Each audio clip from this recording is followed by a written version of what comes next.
AT&T Fiber presents a straightforward moment. Game on, baby. This looks great. Yeah, streaming is amazing with AT&T Fiber. Must be nice being a gigillionaire. Yup, and the straightforward pricing has made me want to be straightforward with you. I'd much rather stream Ice Dancing. Is that Alma Hansen and Bjorn Anders? Straightforward is better. No equipment fees, no data caps, no price increase at 12 months. Live like a gigillionaire with AT&T Fiber. Limited availability in select areas. Visit att.com/hypergig for details. Welcome to BreezeLine, where the sky's the limit thanks to better internet. With lightning-fast speeds up to 1 gig, you can game like a boss, stream like a pro, and watch like there's no tomorrow. Stream, watch, post, send, and trend. Do it all with our fiber-powered network, bringing you reliable, fast internet. Welcome to BreezeLine. Visit breezeline.com for latest offers. Service subject to availability. New customers in select areas only. Visit breezeline.com for details.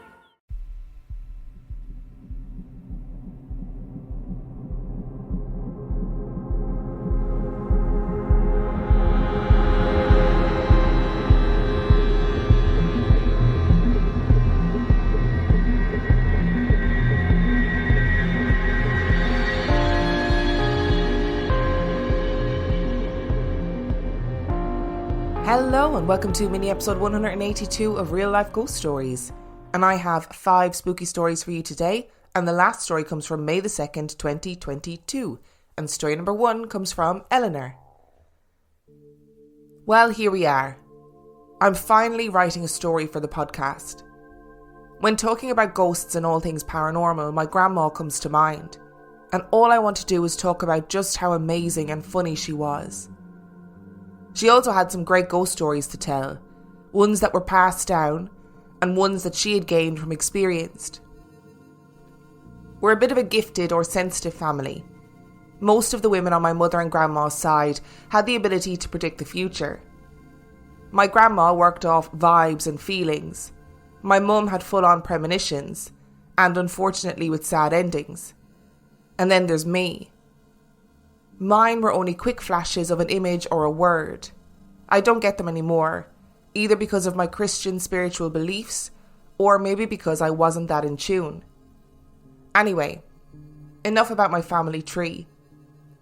Like I said earlier, I would love to talk about my grandma's stories, but they wouldn't have a lasting impact. They wouldn't leave you reeling with questions. However, I believe mine will. So that's why I'm going to tell you the story about the time I lived with the devil. I'm no stranger to the paranormal and everything that comes with it. I enjoyed watching horror films, I enjoyed watching ghost hunting programs, and dare I say it, ghost adventures. In my defence, this was between 2007 and 2012, give or take, back when Bagans and his paranormal posse skipped merrily down the black brick road to find all matter of ghosts and ghoulies. So back in 2012, I had just turned 22 and had not long met my then boyfriend, now husband. As our relationship grew, we started talking about moving in together. A lot of changes began to occur along with stressful and emotional times. I suppose it's all part and parcel of the whole growing up malarkey. There was a specific time during the weeks leading up to the move. I remember feeling very nervous and scared, mostly at night. For some reason, it was becoming more unsettling to sleep. There was so much noise, but yet it was so silent.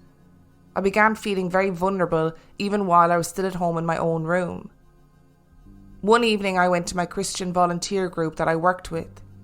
We gave advice and support to people who want to beat their drug and alcohol addictions through the power of Jesus Christ, and if need be, we would send them to rehab facilities. We are normally split into 2 groups. One group goes out into the community, and the other group stays back at the headquarters being the church, in case someone wanted to come and talk to us. This particular night, things were quiet, and it was just me and another member of the group. I told her all the things that were happening and everything that I was experiencing.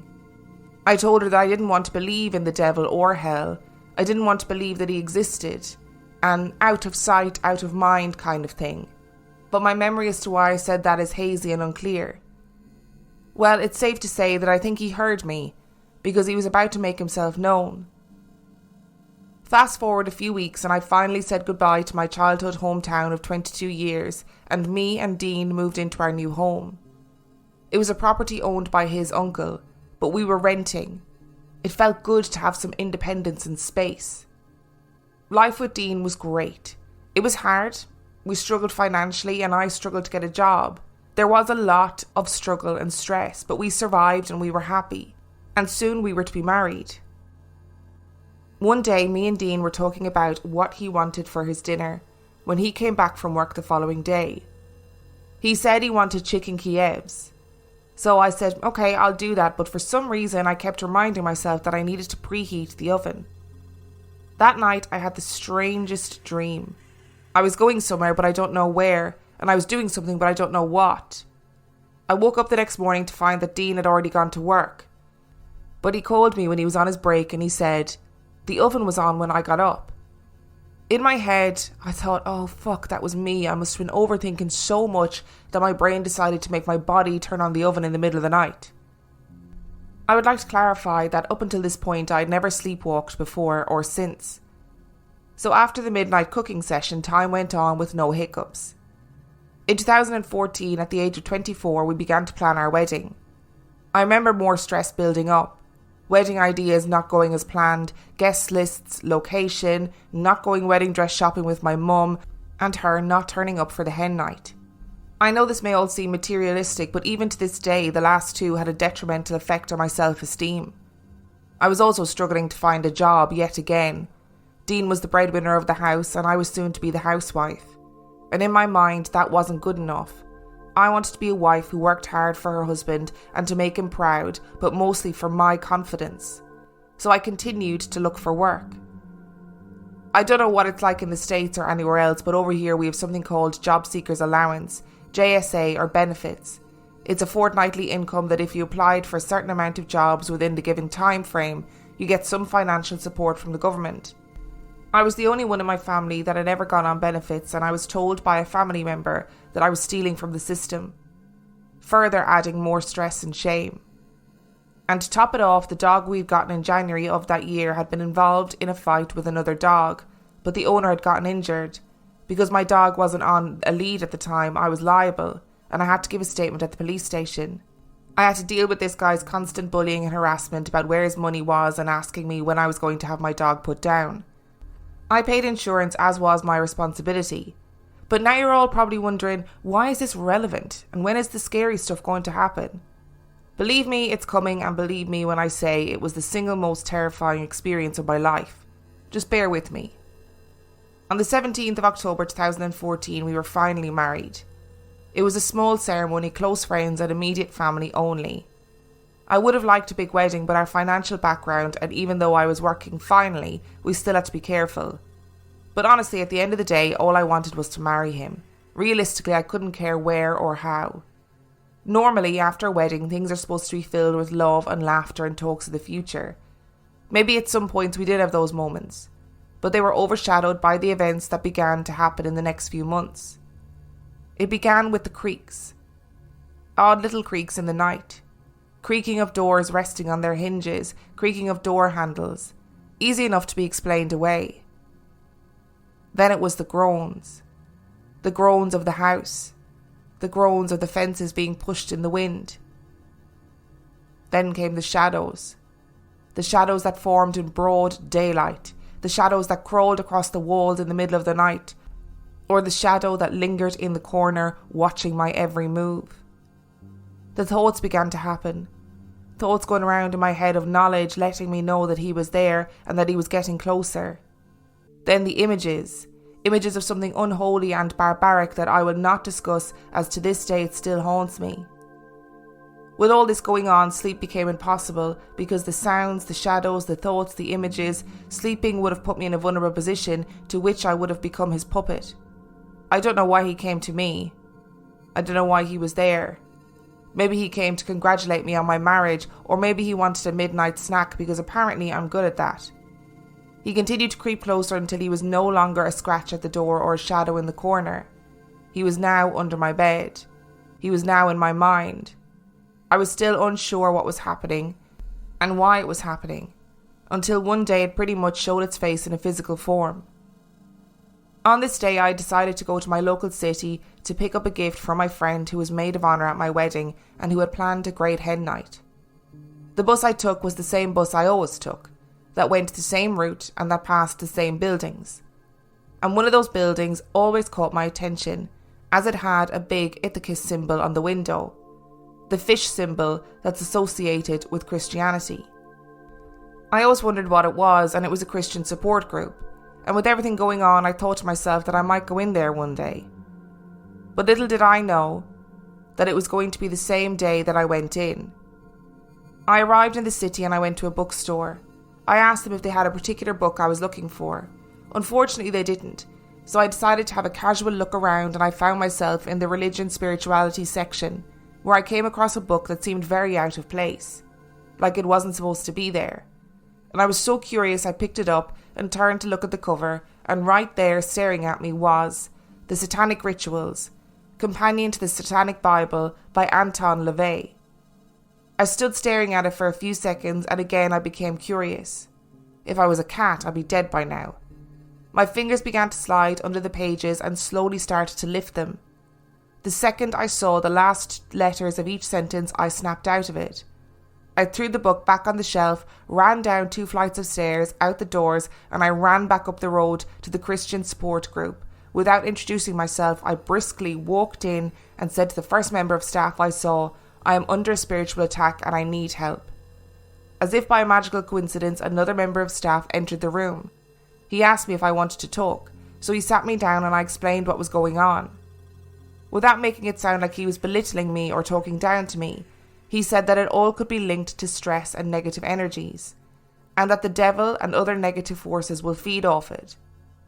But that begs the question, was I really under a spiritual attack from an evil presence, or was I under so much stress that everything around me became more than it was? A mountain out of a molehill kind of thing. I'm now 32 years old, and me and Dean and the dog Benson are still going strong. Shortly after we got married, Dean got a job back here in my hometown, and we've been back here for the past 10 years. The ever-lingering presence still followed me for a little while, but with some spiritual guidance from the church I managed to keep him at bay. Get thee behind me, Satan, right?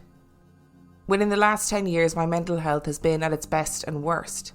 I've been on the borderlines of suicide, I've been in the darkest parts of my mind, I've experienced heartbreaking family trauma as I've lost a friend to suicide, but nothing like before. He never came back. So on the basis of mental health put under enough stress and strain, do our brains create monsters? The monsters that control us, the monsters that doubt us, the ones that deny us, the ones that isolate us, the ones that make us question our faith, beliefs and sanity. Do we create these, or are they already here? This is a really tricky one to talk about, and you've kind of posed a very tricky question at the end of it. I think fundamentally it sounds like you went through a really difficult time. That was, of course, incredibly stressful outside of the whole shadows in the house thing. I also have a feeling that I might have said Ithacus instead of Ichthys. But either way, it's the little fish symbol of Christianity is what I mean. So I wasn't there in your situation, so I can't give you a definitive answer about what happened, which I understand is not what you're looking for. What we can recognise is that you were under a huge amount of stress and strange things happened. And I think it's really important to recognise that we all understand things within our individual context. So we understand things based on how we grew up, what our belief system of our parents or our caregivers was, our own personal current belief system, the belief system of the partner that we're living with. So we understand things within our context. And whatever the answer to your experience is, I'm just really glad that you were able to find somebody in the form of the Christian support group people that you could talk to, that you could explain your situation to, and they listened and they were empathetic and they offered you solutions to try and improve the situation. And as a side note, because I know there are lots of people listening who would consider themselves to be Satanists in some way or another, I can promise you that Anton LaVey's Satanic Bible is not this demonic book that it is made out to be. It is a series of essays some of which are about magic and rituals, some of which challenge traditional Christianity, some of which are about ways in which to live your life with an absence of fear, and ways in which to live your life from an Epicurean perspective. And generally, it doesn't really talk about Satan as a real entity, rather Satan is like a projection that we have created. So I wouldn't ever worry about the Satanic Bible. I mean, the name doesn't help, but I think it gets a bad rap. And story number 2 comes from Ashley. I had the desire to email you after hearing some other stories and kind of realising I wasn't alone. So my mom had me at 17 in Florida. When I was really young, we moved into an apartment complex, and my mom made fast friends with the neighbour and the neighbour's boyfriend. We spent a lot of time with her and their kids. Long story short, one night I had seen my mom's friend's boyfriend outside my window, and I opened it and started talking to him. I don't remember exactly what was said, but my mom does. She came in and asked me who I was talking to, and I informed her that it was him. She promptly shut the window and took me to her room. 2 days before, he was in a drunk driving accident and wrapped his car around a tree and died on impact. After this incident, my mom met my sister's father, and we moved into a house on Dead River, and in that house, my room was separate from everybody else's, and I could hear owls all the time in my bathroom. I went to the opposite side of the house to my parents' bathroom. One night, on my journey across the house, I saw a woman in the living room all in white, and she was really pale. I asked her what she was doing, and she just said she was waiting, and I talked back and forth with her for a little while, and she looked at me and said she had to go, and I couldn't go with her, and she walked from my living room through the back porch and into the river where the alligators were. Maybe not supernatural, but creepy. The house was haunted. After we left, I found out there was a suicide before we moved in and a murder after we left. That sounds pretty supernatural to me, to be perfectly honest. Sounds like there was a ghost of a lady in the living room, and that she left and went into the alligator river. Do the alligators see her too? That is the question. Alligators are pretty much dinosaurs, right? So they've seen it all, man. They've seen everything. To me, both of those things seem pretty supernatural, so way to be a spooky kid. Today's episode is brought to you by HelloFresh. Welcome back, everyone. So good to see you all back again this week. It is such a shame that Chupacabra couldn't make it, but given the reports this week that he is in fact a dog, perhaps Monsters Anonymous is not the best place for him. Now today, we're going to recap on what we learned last week, which was... That's right! HelloFresh, America's #1 meal kit. You guys were really paying attention. So how can we use HelloFresh as a great alternative to hunting and consuming humans? You've all got New Year's goals, and HelloFresh is here to help you achieve them. Skip the grocery store and skip that eternal rat race of hunting humans and take control of your time and budget with delicious recipes delivered right to your cave without all of the worry of being caught on camera and put in a paranormal YouTube compilation. Okay, Mothman. I appreciate your contribution, but remember last week we talked about using our indoor voices or indoor echolocation. You are very loud in this small space. Also, please keep the death prophecies to the end of the session as it upsets the other entities. Thank you. Let's continue. With HelloFresh, eating well in the new year can be stress-free and delicious. With over 35 weekly recipes, they have the options that you're looking for to help you achieve those goals. Choose calorie smart and carb smart recipes, or even customize select meals by swapping proteins or sides, upgrading your proteins, or adding protein that isn't human to a veggie dish. Also, I'd like to think I wasn't this patronising as a teacher, but I probably was. And I can tell you that I have received a whopping 89 HelloFresh boxes thus far, and I love it. Helps me to eat better, save money, limit my food waste, etc. Okay, Bigfoot. I love that you are trying really hard, But I'm going to go ahead and ask you to remove my leg from your mouth, okay? Some people are into it, not me. Why don't you use that energy to go to hellofresh.com/reallifeghoststories22 and use code reallifeghoststories22 for 22 free meals plus free shipping. Now everybody say it with me. That's hellofresh.com/reallifeghoststories and use code reallifeghoststories22 for 22 free meals plus free shipping. Download Upside and start getting cash back wherever you roll. It's like having your own hype man. Get an average of 17% cash back at restaurants. Oh, it's dinner time. Average of 13% on groceries. Get those groceries. 10 cents per gallon average cash back on gas. It's go time. Plus, cash back at participating convenience stores too. Stacks on stacks. Users can earn hundreds of dollars a year, 3 times more than other apps. Upside, show me that money. All right, we get it. It's easy. Just sign up for the free Upside app and start getting cash back for doing you.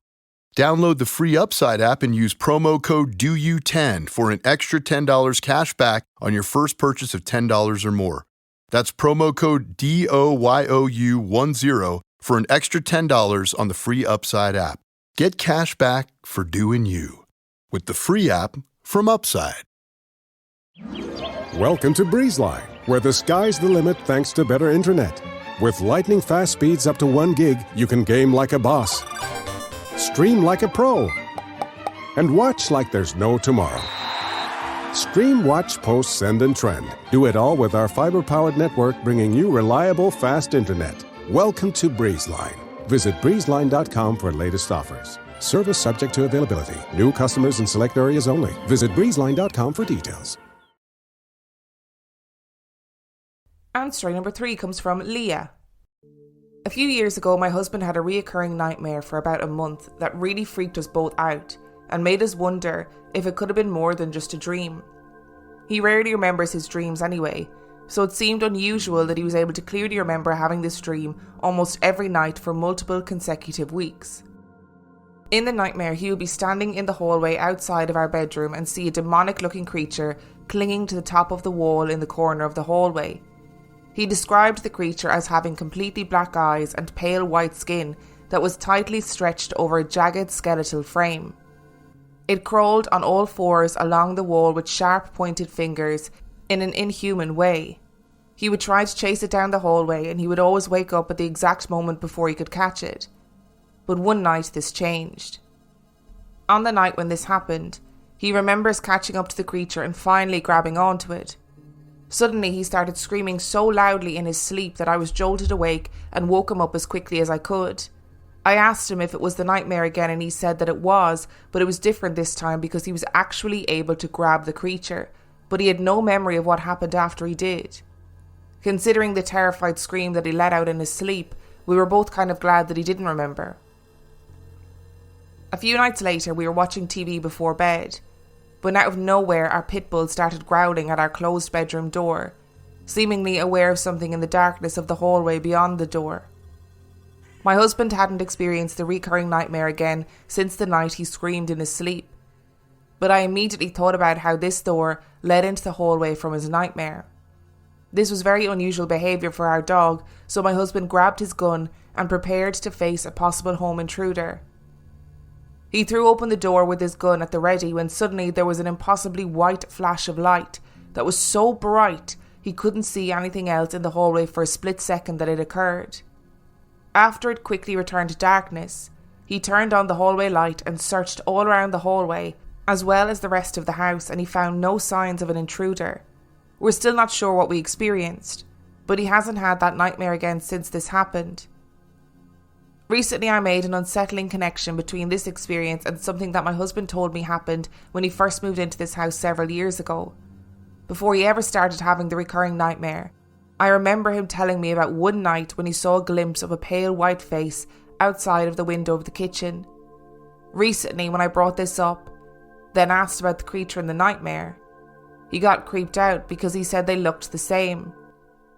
I like to think that the white light was a guardian angel protecting us from a demonic entity, but I'd love to know what you think about this. I think everybody has that fear to some degree when you're in the house and your lights are on inside and it's dark outside. That fear that you're going to look up and somebody is going to be standing at the window. Ordinarily and personally, I wouldn't really think twice about a nightmare in general, because I'd be like, oh, my brain is doing weird stuff, I'm having this nightmare, that's fine. When you have it over and over again and then you tie it with the face outside the window, it becomes a very different beast. I am dying to know what that light source was. Like, if it was something natural in your house, like a light bulb blowing, or I don't know, some sort of gadget that you had around the place, you would know. You'd find it and you'd go, oh, that was what happened. Oh, the light bulb blew. Oh, that thing emits that light at a certain time. Whatever, you would eventually know. But to me, from like years of, reading fantasy books, etc., the light flashing like seems to symbolize something leaving or arriving. And I don't want to be that guy, but maybe this whole thing boils down to aliens. And story number 4 comes from Corey. I was 12 years old and spending the summer with my dad in Idaho. Late one night, lost in the cozy fog of a dream, I watched myself sitting in the living room of Dad's condo. Not a very exciting location for a dream, since all we did there was watch TV and play checkers. The kitchen phone rings and my dad picks it up and says hello with his faded Oklahoma drawl. Suddenly I was struck with fear. I watched my dad's face contort into an expression I had never seen before. He stuttered. Oh God, no. My mind raced. Whatever was happening, it was bad. The sinking in my stomach was mismatched with a surge of panic. I sputtered questions at my dad, still on the call. Dad, what is it? Is everything okay? Is it Mom? He didn't answer. He just listened, his face growing paler by the second. Whether it was intuition or a primal instinct, I realised only one thing had the power to do this to a person. Death. I needed to figure out who had died. I started listing people. Grandma? Grandpa? Dad, what's wrong? My dad was shaking, his eyes welling with tears. I didn't know what to do. I didn't understand why he wouldn't answer me. I just kept naming people. Melissa, Uncle Dean, Aunt Belle, Aunt Leanne, Aunt Judy. Then my dad hung up the phone. The dream collapsed and I shot awake, my body surged with adrenaline. I questioned myself. What was that? It felt like a nightmare, but there wasn't anything visible to be frightened of. I pulled the covers up to my eyes and scanned the room for a boogeyman. Breaking the silence of the rural Idaho night, a voice echoed from nowhere. Help me. It grew louder. Help me, somebody, please. I literally pinched myself like in the movies. I was conscious. Who said that? I muttered. The list of names for my dream scrolled through my mind at that exact moment. I stopped before saying the very last one. The only person I would ever be concerned about was my sister Judy. She was the lucky golden child, beloved by everyone, especially me. My eyes slowly crept from the floor to the ceiling, and there she was, a pale apparition of my sister hovering above my bed. She wore a white dress like the one from her wedding. It was weightless and drifting in an invisible breeze. Her eyes wandered as a disembodied voice again screamed, "Somebody help me!" Her gaze turned and locked right on me. "Corey," she said. I froze. "Corey, help me. Call for help," she begged.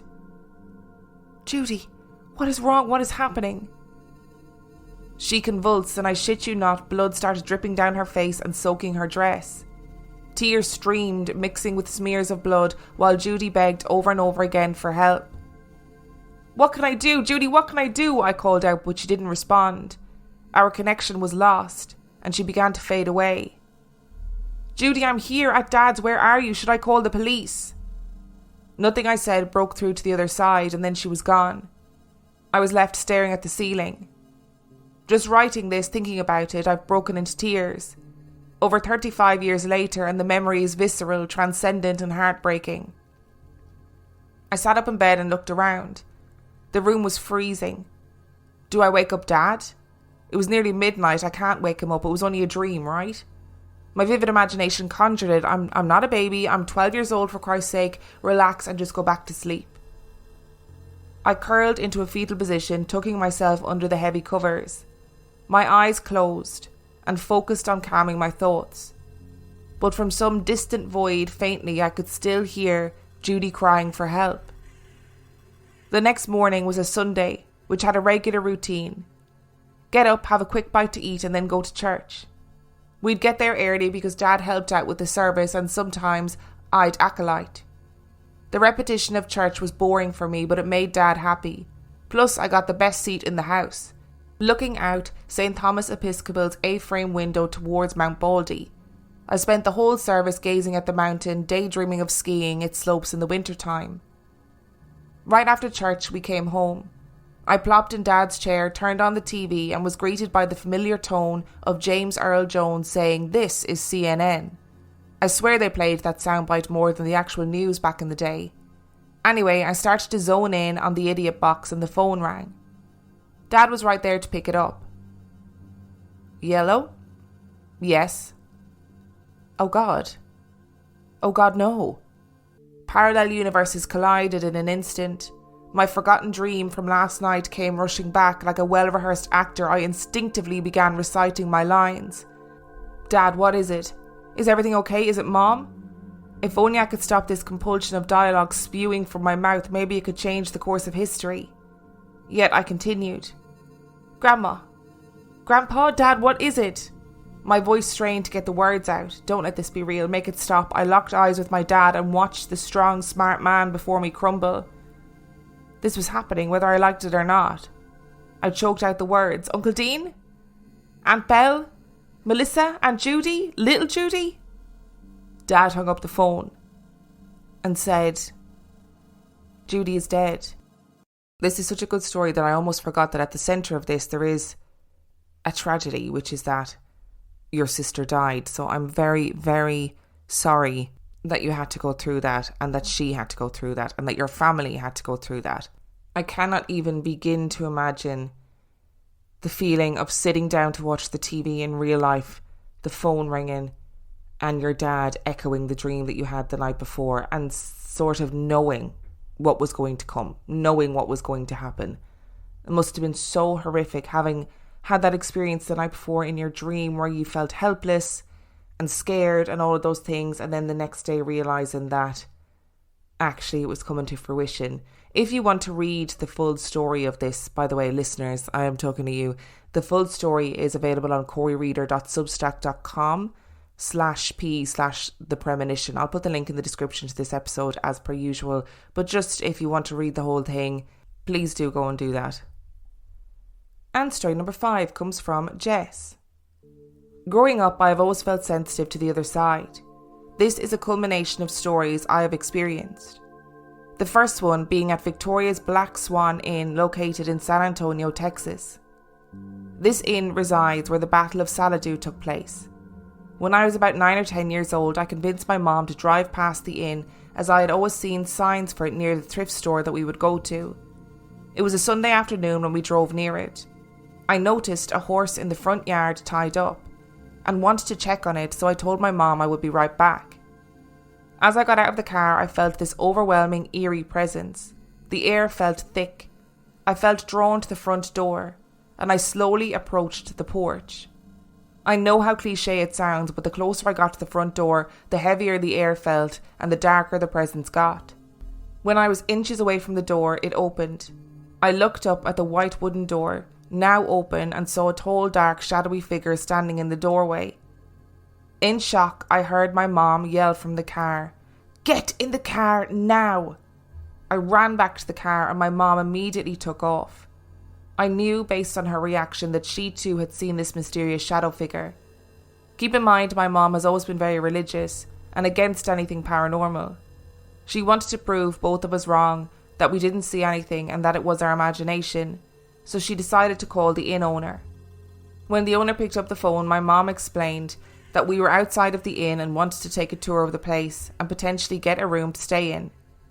The owner replied, "I'm sorry, no one is at the inn currently, we're at a funeral." My mom said, "But we just saw somebody open the front door." To which the owner replied, That's impossible, no one is home now, I'm sorry. My mom hung up the phone and looked at me in pure shock. What we saw was not human. I will never forget that feeling of dread walking towards that place. Fast forward to the age of 19 when I moved out of my hometown for college and I was living alone. I started watching old Ghost Adventures episodes when I stumbled upon the one about the Black Swan Inn. At first I didn't think anything of it. I was just cooking and had it on as background noise. That was until I stumbled upon the scene where Jack is interviewing the little girl who lives there. The owner and her 2 children resided in the home. The episode took place when the little girl must have been around my age at the time of my visit. Anyway, Zach asks her if she's ever seen anything in her home, and she said she saw a shadow person in her room. This, along with many accounts from people who have worked there or visited the inn, say there is an ominous dark presence there. This confirmed my sighting and I finally had closure. In the same town I lived in for college, I happened to go exploring downtown one day and wandered into an old building. Immediately I got into the elevator and felt drawn to the 5th floor. I can't explain why, but I just did. In the elevator, the walls were lined with mirrors. The doors opened to the 5th floor and I felt like I wasn't supposed to be there, so I hurried downstairs and walked back to my car. In the car, I decided to investigate the history of the hotel, and employees report the 5th and 6th floor to have the most activity. I also found that the original owner died on the property. He unfortunately fell out of the window trying to help someone repair the sign. My last story takes place at the apartment my boyfriend at the time, now husband, lived in. It was a small 1-bedroom apartment where we stayed, and I always had an uneasy feeling in our bedroom, specifically the closet. The closet just had a creepy vibe to it. To make things even more strange, inside the closet were the words, "No fear," written in red ink on the wall that was painted over but still sheer enough that you could still read them. I would usually sleep facing that closet and would always feel like I was being watched. Cabinets would open and our TV would turn on in the bedroom, but the spirit never felt dangerous. One night I finally fell asleep after feeling uneasy, and I woke up to a heavy feeling on my chest, and I felt like I couldn't breathe. Apparently I talked in my sleep and turned to my husband and said, "He showed me how you died," and then fell back asleep. I have no recollection of telling him that, but after that night we told the ghost, "Look, you can stay here and we won't bother you as long as you don't hurt us or our cats." We never had any other incidents after that besides the occasional TV turning on and off. We can live with the occasional TV turning on and off, okay? We can live with that. That is okay. Not if it's in the middle of a very important part of the Great British Bake Off, but we can live with it nonetheless. How absolutely terrifying for your mum. I know it's obviously terrifying for you as a child too, and I'm not trying to take away from that, but your mum watching you going towards the building and then the door opens and this huge shadow figure is standing there. Oh my word, she must have been absolutely petrified. And then I can kind of understand her trying to understand what happened and trying to logically find a reason for seeing that, especially when you don't believe in the paranormal, right? You need to find something that is logical and rational to explain what you have just seen. I don't actually remember that episode of Ghost Adventures. I must go back and try and find it and see if I can watch it. Thank you so much for listening to today's episode. Thank you to Eleanor, Ashley, Leah, Corey and Jess for sending in your stories. Remember, the last story came from May the 2nd, 2022. And if you would like to send in your stories to Real Life Ghost Stories, you can send it to reallifeghoststoriespodcast@gmail.com. You can find out everything you need to know about the podcast on reallifeghoststoriespodcast.com. You can also check out our Patreon. If you are desperate for extra content, there is heaps and heaps of episodes available on patreon.com/reallifeghoststories, where for $5 a month or $2 a month, you get access to heaps of extra content and also every single main and mini episode completely ad-free. Don't forget to sling us a vote in the Irish Podcast Awards Listener Choice Award if you feel so inclined. And on that note, I shall see you next time.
Welcome to BreezeLine, where the sky's the limit thanks to better internet.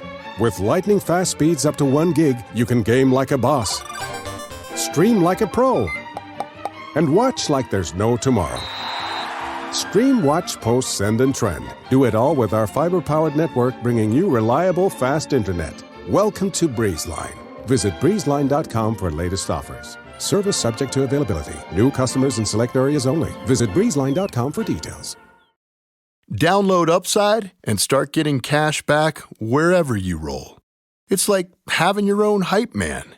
Get an average of 17% cash back at restaurants. Oh, it's dinner time. Average of 13% on groceries. Get those groceries. 10 cents per gallon average cash back on gas. It's go time. Plus, cash back at participating convenience stores too. Stacks on stacks. Users can earn hundreds of dollars a year, 3 times more than other apps. Upside, show me that money. All right, we get it. Get it. It's easy. Just sign up for the free Upside app and start getting cash back for doing you. Download the free Upside app and use promo code DOYOU10 for an extra $10 cash back on your first purchase of $10 or more. That's promo code DOYOU10 for an extra $10 on the free Upside app. Get cash back for doing you with the free app from Upside.